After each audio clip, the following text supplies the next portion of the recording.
This is Paul Henderson, and you're listening to the Studio Success Formula podcast. Welcome to the Studio Success Formula podcast, the business school for dance studio owners. And now for your host, Clint Salter. Hi dance studio owners, it's Clint Salter from Studio Success Formula, and thank you for joining us. Today's guest has been a part of the dance world his entire life. His mother owned a dance studio and dance store, plus his sisters were gymnasts and dancers. Today he's a guru when it comes to automating the administration tasks in a dance studio. He is the husband of the lovely Tiffany Henderson, who we've had on the show before, and has helped her to build her dance studios and dance program for preschoolers, Twinkle Star Dance. He's also the creator of the web-based application Costume Manager, and I'm really excited to jump into this episode today. So please welcome our guest, Paul Henderson. Hey, Paul. Hey there, how you doing? Really well. Great to have you. Now, Paul, I want to start because your mother, you grew up having a mother that owned a dance studio and a dance store. What made you decide to build a career in this industry versus going out and doing something completely different? Well, I actually started out doing something quite different. When I graduated from college, I went into the military for 4 years, and then got out of the military and did a bunch of odd jobs. And it wasn't only until my mom had decided to go back into teaching, and at that point she was running the dancewear store, and she had accepted a job teaching English at a high school in a town about 100 miles away from where the dancewear store was. And I was working in California as a manager at a hotel at Hyatt. And she said, "Hey, I think I need to just close this dancewear store. I don't know what to do, because I've got this new job and I need to move on." And so I told her I would go down to the dancewear store and help her liquidate and sell everything. And I went down there and found out after a few weeks of selling everything off and digging into the numbers and looking at payables that we had that had to do with the build out of TI and things like that it really wasn't possible to just close the store. So I told her I would just stay there and work there and just run the store for her. And that's kind of how I got into this, full time. Yeah, awesome. And so touching on that, so you went into your mum's store, were like, hey, this, we can't really shut it down. There could be some potential for me to actually grow this business. I mean, what were some of the strategies that you implemented into the retail business to streamline the processes and to essentially grow the business revenue? Because we've got a lot of studio owners that are listening that have stores, a part of their dance studios. Yeah, it was actually very interesting, and what I found out was that it's very difficult. It's a very difficult business, retail dancewear. What I did to streamline things was we installed a state-of-the-art point-of-sale system that tracked inventory and helped us keep our order minimums and things like that flowing. But what I learned was that the cash flow just wasn't there in term for that business. I mean, if you have a retail business, typically you need to turn your inventory over every 45 to 60 days or so, the entire inventory. Like if you're running the Gap, for example, turns its entire inventory over every 45 days. Which is incredible when you think about it. Yeah. And in a dance studio, the problem is or dancewear store, a retail store, the problem is that you have to buy a lot of product and store it, and then you only have a couple times of the year where it gets really busy and you start to really move product. And then you run out of that product right in the middle of when you need it the most. Yeah, that's right. You've got like 100 kind of size 18s and you've got like none of the size that everyone wants. Exactly. And then when you go to place your order with, whatever supplier you're using, of course, they're out of stock also because now everything's manufactured overseas, and so nobody can get any product on time anymore. So it was just difficult. So one of the other things that I did that was kind of cool was my mom really loved point shoes, and even though there was only like 10 studios in the town, this was in Tucson, Arizona. It's a big dance town, but it's how many dancers are on point in Tucson, and so she had literally thousands of pairs of point shoes in the storage room, and I was like, what are we going to do with all these things? So that was when I first, this was back in 19 96, I think, 96 or 97. And that was kind of right when the internet was beginning. It was all dial-up modems and everything, but it was the time when it was like going, hey, there's this thing called the internet, and I built my first website to sell point shoes on the internet. So that was in 1996, I believe. And that website was actually called getpoint.com, and then it's actually still around. It's now part of Dancer's Warehouse. I think it was bought again after I had sold it. But we successfully launched that website and sold point shoes over the internet. One of our clients was the Atlanta Ballet, and it was incredible because we had learned that this is a relatively expensive item to sell in retail, and it's something that wears out a lot and quickly, and you can sell it at a discounted price online because once dancers know what size they need, they can just keep reordering it. So it was very successful, and it helped us move a lot of those point shoes out of there. Yeah, that's great. What tips would you have for those, for those studio owners that are struggling, that have a store and are facing this problem of having just too much stock? What are some things that they can do, to move that stock, or to, some words of wisdom around when they are ordering stock? I mean, what would you say to them? Well, it's a very delicate subject because I don't believe that there's a way to make a big enough profit in your dancewear studio or dance studio to warrant having a dancewear store in your studio. And I learned that the hard way. We own a bunch of dance studios, and when I was first transitioning when Tiffany and I first got married, I was working as a software director of sales of a software company I was selling software to dentists, believe it or not, which was actually kind of great because it showed me what was possible to do with dance studio management software. It's actually where a lot of the ideas came from that I implemented. But when Tiffany's studios got too big for her to handle by herself, I said, okay, I will quit my job as the software sales guy and go work for you. And one of the ways I know I can pay for myself is to sell dancewear to the students. So I was like, okay, I know how to do this if I just order the basics.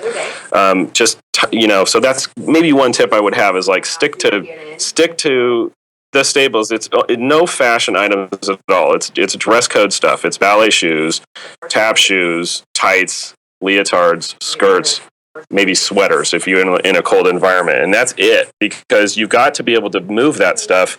And the other problem, what I found out was, like, in order to, let's say you want to carry ballet shoes, for example, you're going to have 4 different styles of ballet shoes. You're going to have a full sole ballet for kids. You're going to have a split sole ballet for adults. You're going to have a canvas split sole ballet for, adults, older kids. You're just going to have all these different styles, and then you have different colors. So now you've got to buy these size runs of hundreds of pairs of shoes just to have every size covered, because you need all those, or else you can't sell it. So the investment in inventory is staggeringly expensive. I mean, you're looking at $10,000 or $15,000, $20,000 to have just to do the basics. I mean, think about 4 different pairs of styles of ballet shoes, 2 or 3 different styles of tap shoes, jazz shoes, hip hop shoes, and you've got to buy every size and every width and every half size just to cover it. So, and then you need a place to store all that stuff, and then you need someone to sell it. So I was just going, okay, well, I know I can do this if I'm the owner and I'm working in there and I know retail and I know how to work a point of sale system and I know how to manage my inventory. I can personally make enough money to do that, to pay for myself.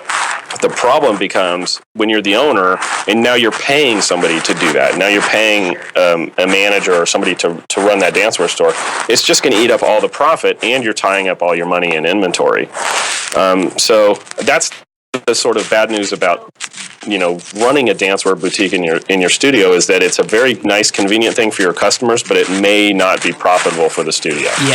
Yeah. And so I think, the mistake a lot of studio owners make is they go, wow, this will be really great, we can sell everything ourselves, and they actually don't crunch those numbers before they make the commitment. Exactly. And really the biggest number is the inventory number. That's the number that people forget about, is like, oh, yeah, I can make, every time I sell a pair of shoes, I'm going to make $10. Well, yeah, but you have to tie that up in inventory, and then once you sell it, you got to replace it. So it's just always stuck in inventory. And you can sort of think of, like, when you go into a dancewear store in a studio, and you look at the shelves of the boxes and boxes of dusty boxes of shoes, and you go, that's just money sitting on that shelf that you can't use for anything else. It's just stuck there. And you can only sell it in September or April or May, exactly. That's it. And then it's just going to sit there again. And then, so, I mean, there is a way to do it where you can make money if you're doing it yourself and you're really, really smart about it. But I think there's more you can do with that square footage in your studio to make a higher profit per square foot than dancewear. And so what would those things be? It depends. If you've got a big enough studio and you've got like a lobby or something, you can either make that more comfortable for the parents, which is going to make them talk about your studio more to their friends, which is sort of like a marketing boost. Or you can make the actual dance room bigger and fit more dancers into the classroom. You know, like a lot of Tiffany's classes in the last couple of years, her ballet classes and jazz classes have lots of kids in them, 20, 25 kids. And that's okay, in my opinion, if they're the type of dancers that can learn in that environment. I wouldn't recommend that for the little babies, but for performing company kids or advanced dancers who know how to take a class, that's okay, in my opinion. And I think Tiffany would agree that certain, like hip hop, for example, hip hop is something that doesn't move across the floor as much as a ballet class or whatever. And so there's classes of ours have 25 or 30 kids in them. And so the idea of like when you're looking at what can you do per square foot, well, the highest thing that you can do is sell dance classes, tuition. That's kind of what we did. Our lobbies are very, very small. Our dance rooms are very, very big. We want the dancers to be comfortable in there and be able to, for certain classes, be able to put a lot of dancers in there. Yeah, sure. Makes complete sense to me. Now let's talk about you and Tiffany for a minute, because I think you probably, and you can tell me different, but I think you probably make a pretty perfect team when it comes to, running the studio and the preschool program as well, Twinkle Star Dance, because I guess you're focusing on automating the day-to-day running of the business while Tiffany gets to do what she loves, which is obviously, work on the program, with her teachers and doing some teaching. I mean, what are some of the biggest lessons you've learned during your years of automating more of the business? Oh, there's a lot. I could go on for days on that alone, but Tiffany and I are very lucky in that she really knows what she's talking about when it comes to teaching dance. I mean, she's a really good teacher, and she knows she's a good teacher, and I think that's very important, is that when the studio owner knows what she's talking about and is confident in that, then you realize that the first biggest lesson is that the customers, your dance customers, will do what you tell them to do. And I think we bump up against a lot of pushback from studio owners who, when you say, hey, why don't you implement this program, or why don't you try it this way, or why don't you have a dress code, or whatever it might be, their first response sometimes is, well, my customers would never go for that. And or my instructors would never go for that. And so the first biggest lesson is that, look, if you're confident in your business and you know what you're doing, then your customers are going to follow you. You're going to attract people that like you and like your program because they believe in you. And the same thing with the instructors. So I think that's probably the biggest lesson, is just figure out who you are and what you want, and then attract people that are on the same page as you to begin with. I couldn't agree more. We always talk about finding your ideal student and parent. So many people have their studio and they say, well, we have classes for everyone and everyone can come to us and we'll take everyone. And I'm like, that's the biggest mistake you can make in your business, because you don't want to be everything to everyone, because you end up getting the parents and the students and attracting teachers that aren't right for the business and the life that you want to have. So I think what you're kind of touching on there is a lot of it, and I had a very similar conversation with, 70 studio owners that came to a live event a weekend ago. And I was kind of saying, stop saying no to everything before you've actually kind of, put some steps into action. Like people were saying, I couldn't put my price up to that, or they won't buy that, or they wouldn't go to a recital or concert if it was there, having all these kind of preconceptions around what their clients will do. And I turned around and said, but do you own the studio or do they? And I think that's an interesting kind of idea right there. Like you are the business owner. Yeah. Yeah, and I'll add to that a little bit, is that in the early days when when she first opened the studio in the year 2000, she would literally come home every day crying about some problem that she had with some parent. And it's very emotional because when you open a dance studio and you're young and naive about the reality of the world, is that there are people out there that are just haters. They just are. They exist, and you got to deal with them. And I would tell her, once a week at least, maybe twice a week, okay, so one person complained today. How many people did not complain today? 300? Okay. So that is less than 1/3 of 1% of people who complained or don't like you. That's a pretty good number. And so my other biggest lesson I learned is, look, don't worry about the 2 to 4% of people that complain about whatever policy you want to implement. Just let them go. Get rid of them. They don't matter. They're the ones that don't want to follow you on your journey. And that's okay. There's no way around it. And then try to focus on the 95 or 98% of people that are with you. They're paying tuition. They're coming to class. They like it. They love you. They tell their friends about you, So try to focus on the positive. Yeah, and put your time and energy into them. Awesome. Can we talk about automating administration? Because this is a big conversation at the moment, especially because of the software that's out there. People are becoming more aware of things like virtual assistants and systemizing their business more. I mean, if they feel like they're a bit paper heavy still, or they're still using, they've still got that Excel spreadsheet with like 2,000 rows in it. I mean, what are some things they can do to start kind of putting their administration on autopilot? What would you suggest? Well, I mean, it's the first thing you have to do is realize that just from a philosophical standpoint, you have to figure out how to minimize the amount of work that you are doing every day. As you get more and more customers, if you're not figuring out how to minimize the work, then you're going to bump up against a ceiling that is a false ceiling. You're going to put limits on yourself for no good reason other than that you're afraid of change. And so the first thing that you have to do is you have to invest in a studio management software system that does online registration and allows for automatic monthly billing online.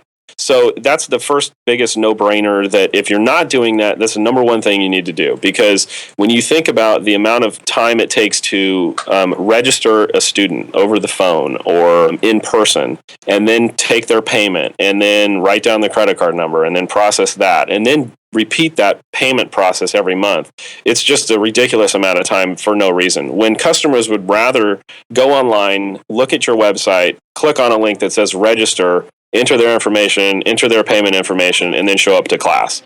And then they're just going to keep paying automatically every month until they drop out. So it eliminates that whole administrative thing. And it's hard to believe that there's even a discussion about it anymore. But it's still a really big discussion. Yeah. I think it's crazy too. But when I kind of did a hands up in the room last weekend, who has software is one question, but who's taking, automatic payments, who's not invoicing, who's not chasing fees.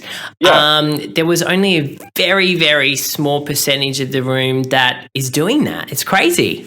Well, in the one way that you can maybe combat that is to say, look, at Tiffany's Dance Academy, we don't do it any other way. I mean, people can call in and register over the phone, and people can enroll in person, but I would bet that the percentage that does that is maybe 10% of people. And then if someone doesn't want to pay, if they don't want to put a credit card on file and they don't want to be billed automatically, we say that's fine, but it's 25% more for you to pay over the counter. Oh, totally. Yeah. And then that changes their mind really quickly. And my opinion is that the people that argue or have the customers that don't want to pay automatically are the ones who don't want to pay at all. That's right. So they're not the people you want in the studio. No, they're not. So the bizarre thing is, studio owners that don't have this management system is you just go, I don't get it. Customers want it. You need it. It costs less. And it makes you, and the money goes right into your bank account. It's a no-brainer, but I think it's just again what you said around change. People don't like change, and I found that it's not so much the studio owners; it's in these bigger studios where they've got an office manager, and a lot of the times they really don't like change. So And one thing you can maybe do is say, look, someday in the near future, somebody will open a studio very near you, and they will have online registration and automatic billing, and they will grow faster than you. And then, so it's from a competitive standpoint, that's my first rule of business, and I talk about it all the time. I've done seminars all over the country for years. The first rule of business is never make it hard for your customer to give you money. And by making them stand in line and wait in line to register, you're making it hard for them to part with their money, and that is never a good idea in business. You want to make it so they can do it at 2 a.m. when they can't sleep and they're in their pajamas in bed looking at their thing, going, "Oh, you know what? I think I'm just going to enroll in this dance class right now." It's a no-brainer. So totally, I love that. I gave a great example at the event. There was a girl in the audience who was 16 who wants to run her own studio in a room of all these studio owners that are going for years. And I said, social media is not just going to stop, automating more of your administration. Like we're never going to go back to cash in envelopes. I mean, and I gave the example of Emily's going to open up next door to you and she's going to, take the business from underneath you. And that's what's going to happen. Yes, it is. It is going to happen, and so that's the other argument for when we start talking about costume manager later. I'll explain to you how that's important, just from a competitive standpoint. Yeah. And anyways, there was another thing that I had learned about automating, and it was I think that your question was, what can they do right away? And here's something that kind of tackles a couple things we've already talked about. One thing you can do, and you can try, you can decide to try now. It's March. And you can say, okay, in December, we're going to have a holiday show. And we've never done a holiday show before, but we're just going to we're going to pick some classes and say these 15 or 20 classes are going to be in this holiday show. And you're going to say, we're going to sell tickets to the show electronically. And through eTix is who we use, or there's a variety of other ticketing companies out there. So you're basically killing two birds with one stone. We're going to try something new that's going to bring revenue to your studio. It's going to make your customers happier, and it's going to let you try something that's going to automate that ticketing process for you, and see how that goes. And my guess is that you'll say, "Wow, I can't believe so many parents wanted to do a holiday show." Hundreds of them. They just love it. You give them a green or a red costume and you do a reindeer song and they love it. So that's kind of another thing of like just something really easy that you can try. To have one more show, do electronic ticketing, see how it goes.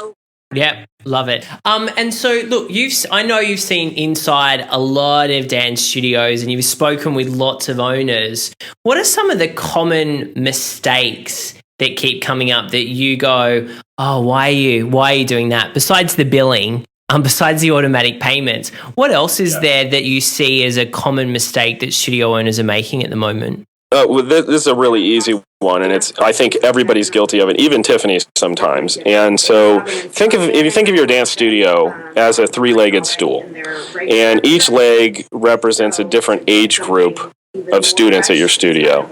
And so let's say the 2 to 6 year olds are one leg, and the 7 to 17-year-old recreational dancers are the second leg. And then the third leg is the performing company kids.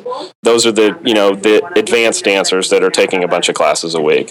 And if the owner's focus is on the performing company kids, and they tend to forget about these 2 to 6 year olds, or they think that teaching the rec kids is somehow beneath them. And what happens to think about it. What's going to happen to a three-legged stool if you take one of the legs away? It's going to fall over every single time. So, at Tiffany's Dance Academy, we average about 140 students between the ages of 2 to 6, and that's at each studio. And they're literally the foundation of everything because they pay more per hour than the older dancers. There's more of them. They buy more recital tickets. They buy more DVDs and action photos.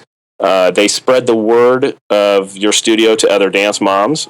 And that reduces your marketing costs and increases your enrollment. And they'll abide by your dress code, which means you can earn more profit on the sale of the dance wear, shoes and tights and all that stuff. I mean, if you're listening and you want to grow your studio, it absolutely has to start with these 2 to 6 year olds. If they want to learn how to do that, they can listen to the 2 interviews I've done with Tiffany. Yeah. And that's the thing is, like I was going to say, if you've never done it before, or if, like if you're a studio owner or maybe you're a lead instructor and you've never really taught those 2 or 3 year olds before and you don't really know what you're doing, then you really you need help. It's not like teaching, an advanced jazz class. It has nothing to do with that at all. And so that's why Tiffany has 9 dance studios and why she can run around the country going, hey, I know how to do this, because she's proven it in every single demographic that we've been in, and going, look, it's a very unique skill, but it's something that can be taught. And learning that gives the studio this enormous boost in revenue. And you need that, because those younger kids are going to grow into be the performing company kids. And now Tiffany kind of runs around being known as the Twinkle lady, but the reality is she has over 300 kids on her performing company. So this is a whole other, that leg of the stool is very strong as well, So that Twinkle Star Dance program really is how, if you have a studio that has, I know people that opened their studios 2 years ago and have only 50 dancers or 75 dancers. There's no reason that a studio shouldn't open in year 1 have at least 200 dancers, because they need that program. They need to learn how to market to the 2 to 6 year olds, and then once you have a few of them in your studio, if you give them a good class, then those moms are going to go run off and tell every single other mom they know, and you don't have to do any more marketing. It's incredible. Yeah, I love it. Yeah. And so any other kind of mistakes? I'm totally with you on that. I had so many of our people that are members of our program now come last year saying, I've got no recreational students. Why do you think that is? And I say, just turn to your Facebook page and your social media, and it shows who you love. It shows who the favorite child is. Yeah, exactly. There's 2 more things. I think it's kind of hard to say, but there's some studio owners are not as confident in their abilities as they need to be in this business. I mean, if you're going to run a dance studio, then that means that you're an expert in dance, and you need to sort of actually be that expert. And so I think, and I'm not a dance teacher, but I live with one. She's Tiffany has always told me, figure out who you are as a dance studio, as a teacher, what you're good at, and what you want your studio to be. And you be confident in your decisions and don't waver. In other words, don't let your instructors or your customers push you around. You've got to figure out, like we said earlier, figure out who you are, what you're good at, and then do that. And then don't blow in the wind with everything. I sometimes use the analogy of, like, if you've ever gone to a casino and played roulette, you're gonna have your favorite numbers, and you're going to hope those numbers hit. But if you start chasing numbers, then your money's going to go away really fast, And that's kind of what happens to some studio owners who get parents who are saying, hey, why can't we have, why can't my kid be in ballet 4? And why don't you even have a ballet 4? And we need a, special hip hop class or whatever. And you're just sort of chasing these things that a couple people may want, but really aren't the core of the business. So I think, trying to figure out how to become really confident in who you are is really important in the business. I did have another one. What was my other idea? Let me look up my notes here. Oh, your biggest mistake that a lot of people make. They don't answer the phone during the day. Oh my God. Yes. I mean, it's like we have crushed a lot of competition of our surrounding studios just by having an office manager there from 8:30 in the morning until 6 p.m. You don't need to go until 9 p.m. because they're already enrolled in the kids are with their teachers. But the office hours are, you think about it, if you're the mom of, say, a 5 or 6 year old, you drop the kid off at preschool or kindergarten, and then you've got some alone time, and that's when you're going to call the dance studio. You're not going to call them at 4 o'clock in the afternoon because you've got your kid with you and you need to attend to your child. So, it's just basically is real simple to say, okay, the marketing that we're going to do is on Facebook. It's to moms, or it's a flyer to a house. It has a picture of a cute 4-year-old on it, and that's going to make the mom call in. And by answering that phone call, you're going to get them to enroll in at least a trial class every single time, which is sort of another thing is, I'm sure in your formula, you've got this figured out to where the call to action is like resulting in a phone call. And that person that answers the phone has to be invested in that kid enrolling. They have to really want that kid to be there. And they don't have to be it's not a super salesy thing, but the person that answers the phone has to love the studio, and they have to convey that to the parent, why the classes are better than the competition, what's in the classes. And, we had a few years ago, we did a thing where we actually monitored our phone calls. We recorded the incoming phone calls from a certain ad campaign that we did, and we listened to them, and it was horrifying because a parent would call in, and the office manager would basically just act kind of like just a bored customer service person, and they would say things like, the parent would call and say, hey, I've got a 3-year-old, and her name is Lucy, and she's really excited about trying dance class, and then you would just hear clicking on our end, like our clerk would be going click click click. They'd be looking up classes for a 3-year-old instead of saying, oh my God, that's great. I have a 3-year-old myself, and we offer this great Twinkle Babies class, and it's ballet and tap, and they love it, and they have a little bear, and they tell them a little bit about the class before you say, yes, we have a class on Tuesdays at 10 a.m.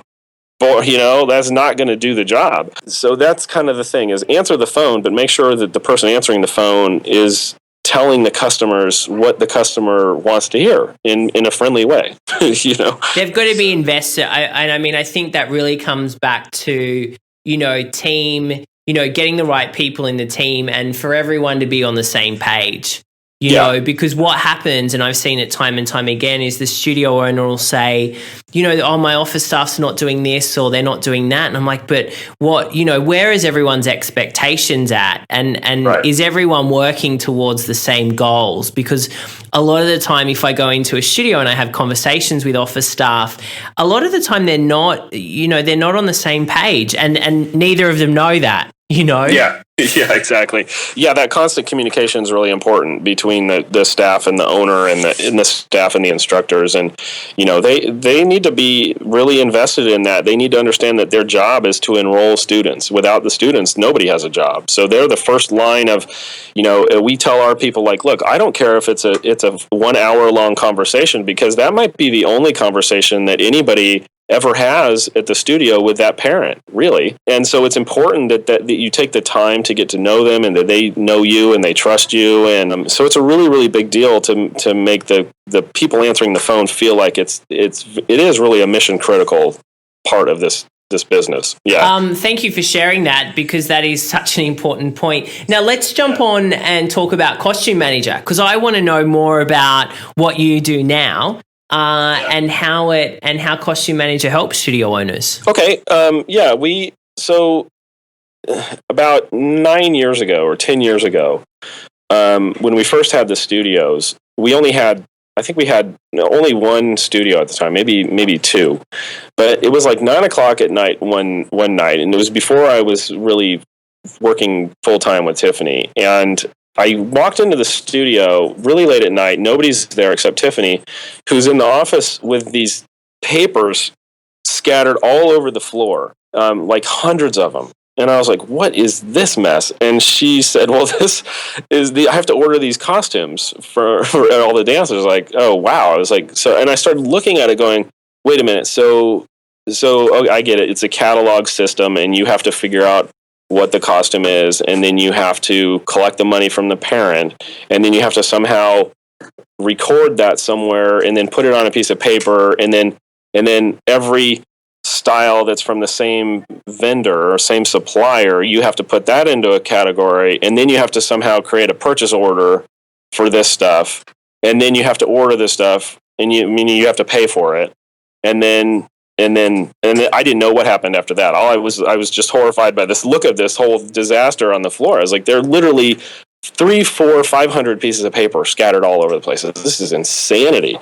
So I just started looking at it going, I don't understand how in this age of the internet, we still have this weird system of the studio owner being the distribution channel for the costume company. I was like, the studio owner does not have time for that at all. This was like probably in January or maybe even late December. I mean, think about it. These costume companies want you to order their stuff right during the holiday season or holiday break, and their discount levels go after like mid-January. The discounts that you can get from the costume companies are not very big anymore. So they really want you to get the stuff into them on time. So they've made these studio owners their distribution channel, but in my opinion, they haven't given the studio owner enough of a profit margin to make it something that is worth their time. They would much rather be setting choreography and getting ready for competition or whatever they're doing. Everything's more important than ordering costumes in January. So what I did was I said, okay, well, let me figure out a way to where at least I can help you collect the money from the parents a little easier. And so we remember, I think at the time I was doing the retail for her. And so I said, okay, we'll just put the costumes online, and then parents can go online and pay for them. So that was kind of the beginning of how I was thinking, was like, hey, well, we got to figure out, the parents, when you say you have to buy this costume, their first question is, well, what does it look like? And Tiffany was running around with a catalog, like trying to show a picture of a costume out of a catalog. And then you could never find the catalog. Then I was going to say the catalog then goes missing. Yeah, it's missing, and then if the catalog's not missing, then definitely the price list is missing. Who knows where that went. Yeah. So, and I have this cool picture I took. I splayed out all the catalogs in our studio, and I got on a ladder and took an overhead shot of it. And there was like 30 books there with the price list, and going, yeah. So in our spare time, we get to go through these 30 books and all these prices and try to figure out, this is a great costume, but oh no, it doesn't come in extra small child, so we can't get that, or it doesn't come in extra large adult, whatever. There's millions of things that go wrong with this. It's just a disaster. So I said, I know what I'm going to do. I literally sat up in bed one night. I said, I've got this. I figured it out. I know exactly what we need to do. We need to consolidate all of these catalogs into one website to make this, first of all, make searching easier for costumes. So, if you've got a studio with multiple teachers and you're sharing one book from each vendor, then, well, that's just the problem right there. So we need one place where everybody can go whenever they want to and find what they want easier. So good search tools going, I need a red dress that's less than $50 that has, a bow on it or made of satin. I don't know. So you can just do all these different searches. So, and then I said, what we need to do is once they find the costume, they need to be able to assign that costume to a class and set the retail price, meaning that the studio can say, okay, I found the costume I want, and I want the dancer to pay $70 for this costume. And then the system figures out, okay, it's $70, you're going to make $23 or whatever on this costume. They also need the shoes and the tights and accessories and all that. So we've partnered with pretty much all the suppliers that supply dancewear, making it possible to find the products and assign the products into a class. And you kind of think of it as like a gift registry thing. Like, it's like, okay, each class has a list of products that they're supposed to buy. Then the dancers get this information sheet that the system prints out that says, here's what you need to buy for your class. And it's got the costume on there. It's got the shoes and the tights, which, by the way, now the studio is making a profit margin on the shoes and the tights because they're able to put that in. The dancer headed stuff, right? They're going to buy it anyway from somewhere. So they've got the costume, the shoes, the tights, the hats, the gloves, and then you start going into one step further going, wait, okay, as long as the parent has to come to this list to buy their costume, they might as well buy their jewelry there. They might as well buy their, rhinestone earrings and their choker, and they might as well buy their stage makeup, and they might as well buy a tote bag and a garment bag and all this other stuff. So it just becomes a way for the studio owner to say, okay, we're solving the costume problem because that's just a total nightmare. And at the same time, we're driving traffic to this list, and we're making a profit on everything that dancer is buying. without spending a penny. So that's the cool thing about it, is Costume Manager doesn't cost anything for the studio owner at all. In fact, we give them money. We give them as much money as they say they want to make on these products that they're putting in the class. So it's a profit center where they've never had a profit center before, but it has no risk. Oh, that's pretty cool. Yeah, it's great. And it just means that they're, again, just freeing up their time. Exactly. Yeah, we did a calculation. Like when I first started doing this, I calculated how many hours a studio spends on costuming their dancers. And when you calculate the amount of time it takes to, search for costumes, inform the customers of what they're buying, collect the money, take the money to the bank, collect the money that you didn't collect the first time, collate the orders, handle all the new students that showed up late that now needed costumes. So now that's a special transaction, more explaining that you have to do to every parent. It came to about 120 hours per season. So if you had a studio with 200 students, we figured out that if you're spending about 120 hours costuming students. And with Costume Manager, we can get that down to about 10 to 15 hours total. So the studio is going to say, I'm not doing that 120 hours. I'll do 10 hours in the beginning. That's okay. I'm going to put in my 10 hours to get my list set up, and I'm going to hand out the worksheets, and then that's it. Then the stuff just starts coming in. And it's the way that we ship product to studios is all bundled by students. So each student is going to get a bag with everything they ordered in it. So if they got a costume and shoes and tights, it's all going to be in the same bag with a label on it with a dancer's name. Those packages are all bundled by class.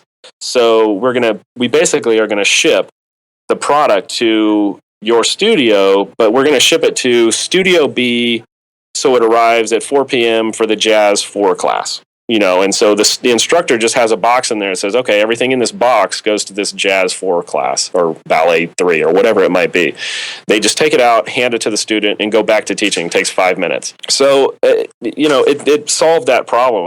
We still need a little bit of time up front to get everything set up, but it pales in comparison to the amount of time and headache it is going to be for the studio to do it themselves. Yeah, it's great. So how can people, Paul, learn more about it? Do you want to give the website? Well, yeah, the easiest way is just to go, literally, it's called costumemanager.com. Yeah. And just click on the How It Works button, and there's 3 videos that you can watch. There's 2 more products that I need to just quickly mention. The one of them, so the sort of holy grail of the whole thing was when we made Storefront. And Storefront, it takes your costume list and your dress code list and puts it onto a website that looks great, and it's professionally managed by Costume Manager. So all they have to do is decide what products they want for, like, ballet dress code or jazz dress code or whatever. And the system will show that online on their own personal private storefront. And that is one URL. So imagine if you're looking at your dance studio's website and there's a button on there that says dress code. Well, right now, most studios, when you click that button, it takes them to a list of, like, okay, for ballet, you need a black leotard and pink tights and your hair in a bun and blah, blah, blah. But it's a static page that doesn't do anything other than just inform the customer of where to go buy this stuff somewhere else that the studio isn't going to get any money for. And so what Storefront does is say, look, we're going to show you, your dress code is basically a live shopping list. So it's like, here's what you need for dress code, but go ahead and buy it right now. And then it just shows up at the studio, and the studio gets to set the price on all that stuff and earn a profit on that. And we've been able to, with Storefront and Costume Manager combined, we've been able to, on average, earn about $100 profit per student per season. So when you think about that, if most students are taking 1 class a week, or even 2 classes a week, it's like earning a whole extra month of profit for doing nothing other than telling dancers where to buy what they're going to buy anyway already somewhere else. Exactly. Yeah, and who doesn't need an extra month of tuition? I mean, if we all get to August and go, oh my God, we're out of money again. Yeah, I mean, cash flow, Yep, yeah. So now this thing is just a cash flow mechanism that helps you get through summer easier, but it doesn't hurt anybody in the sense that the dancers are going to spend this money anyway. That's right. It's not an added expense. It's not. It's just shifting a little bit of the profit for, my other opinion is that dance studio owners need to understand that dancers are their customers. Without the dance studio owner, there would not be a dancer customer that would be buying products from Discount Dance Supply. They wouldn't be buying tickets from eTix. You wouldn't be paying for a theater, and the theater wouldn't be earning any money. The studio management software wouldn't be earning any money. So the studio owner needs to say, hey, wait, these are my customers. I'm the gateway to whatever this customer spends. I am the consumer controller of what this consumer is going to be buying from a lot of different people. And the studio owner needs to go, there's a big responsibility in that, right? I mean, if you go out of business because you're not watching the bottom line, then you're going to help a lot of other businesses go out of business too. Costume suppliers, dancewear suppliers, and all that stuff. So my point is like, look, if you can earn $100 per season selling stuff, well, not even selling, but telling dancers what to buy via storefront and costummanager.com, then that's just kind of a no-brainer, right? It's just set it up and let it run. The other product that we have is this thing called Virtual Dance Boutique, which is really cool because it turns your lobby wall into a dancewear vending machine. And everybody's got a giant lobby wall that's just a lot of space that's sitting there doing nothing. But what we did was figured out how to take these class lists that people are building and stick them to the wall with a QR code that users can use their smartphone to scan the QR code. And we have a mobile app that people can buy the products from their list right from their phone. And right now, like 15% of our orders are coming from mobile devices. And it's only going to get bigger and bigger. So while a parent, think about a parent sitting in the lobby, and here's a picture of a cool little, the ballet dress code, and the parent's going, oh, you know what? I do need some new tights, and I need a new leotard. I might as well just get that now. They walk over to this lobby wall and scan the QR code and buy the stuff right there on their phone. And then we ship it to the studio, and it gets handed out to the dancer either by the admin staff or by the instructor. It's kind of a really nice way for the parent to accomplish what they need to do without making another trip to another store. And it's going to help the studio earn a little more profit, which is going to make everybody happier at the studio. Yeah. I think they're all great solutions. Yeah. And so they can just go to costummanager.com to find out more about those as well? Yeah, absolutely. And then go to, if you go to Facebook and you search for storefront or virtual dance boutique or costume manager on store, we have 3 different Facebook pages, and that's how you would find information on that. And cool. Yeah. Great. And so I want to wrap up the conversation because it's been great. And I really want to thank you for, the amazing kind of wisdom and tips and strategies that you've passed on today. I mean, you've ran multiple successful businesses. What are your 3 keys to success? Well, you have to begin with the end in mind. I mean, when you're opening a business, you have to envision yourself in the future, right? You have to ask yourself, where do you want to be? Where do you want to live? How do you want to be viewed by others? And as a business owner, you have to, what do you consider success? And how are you going to get there? So if you have to have the end goal in mind, and that's step 1. The second thing is stay focused on your core area of expertise. And I think a lot of studio owners and a lot of business people are going to get distracted and start chasing things that aren't necessarily what they're an expert at. So try to outsource the things that you're not an expert at, and that would be everything. If you're a studio owner, that would be everything except teaching dance. So and I always tell Tiffany, like, my whole goal with Tiffany was always like, how do I keep her in the classroom more? And that's what she wants to do. When you open a dance studio, you open the dance studio to teach dance, not to do all this other administrative stuff. So figuring out what your area of expertise is, and then sticking to that is really important. And then lastly, the third thing is, the key to success is don't fail. I mean, it sounds stupid, but I'm always thinking 6 steps ahead. I'm trying to figure out what's going to hurt me in the future, and I take steps to minimize that. Like an example would be, the financial crisis of 2008. We saw it coming in March of 2007 with the Bear Stearns collapse, and so we started paying attention way early to what was going to happen, and you could see the writing on the wall. And before the market finally collapsed in the fall of 2008, we had already taken measures to re-enroll all of our students in April of that year. And had we waited until summer, the fear that was happening with our customers and everybody else would have made it really hard for us to stay in business. And, all we had to do was we offered an $80 gift card, a costume manager gift card to each dancer that enrolled on a certain day. Like if you enrolled on the one day, which you have to do this online or else you can't enroll in everybody. But if you enrolled on like April 15 or whatever of 2008, you got an $80 gift card to use on Costume Manager to buy your dress code stuff. And that was enough to get like 80% of our students back and paid in April, when we knew that the market was something bad was going to happen. We didn't know exactly what. And we found out in October that it was going to be, the worst financial crisis we've had since the Great Depression in the United States. So in our normal promotion was only a $29 value. So we gave our parents an $80 value, and that was enough to keep them enrolled. And it's just things like that, like figuring out what's going to take me down. Yeah. And figure out something's going to, whether it's a customer or a competitor or just market forces like the shipping delays on the West Coast of United States right now. All this stuff is stuff you have to navigate. So the biggest key to success is figure out what's going to kill you and don't let it. Yeah. I love it. Yeah. I love it. Look, Paul, it's been great, really great chatting with you.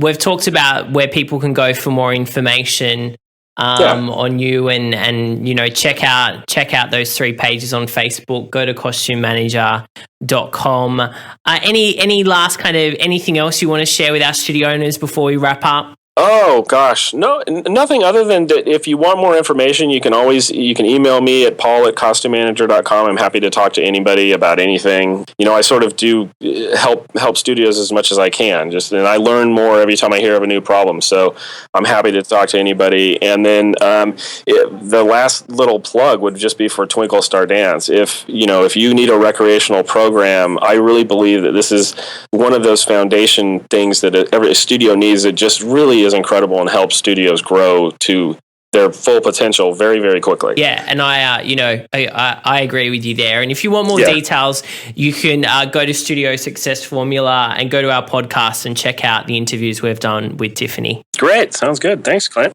Thanks, Paul. Great to chat with you.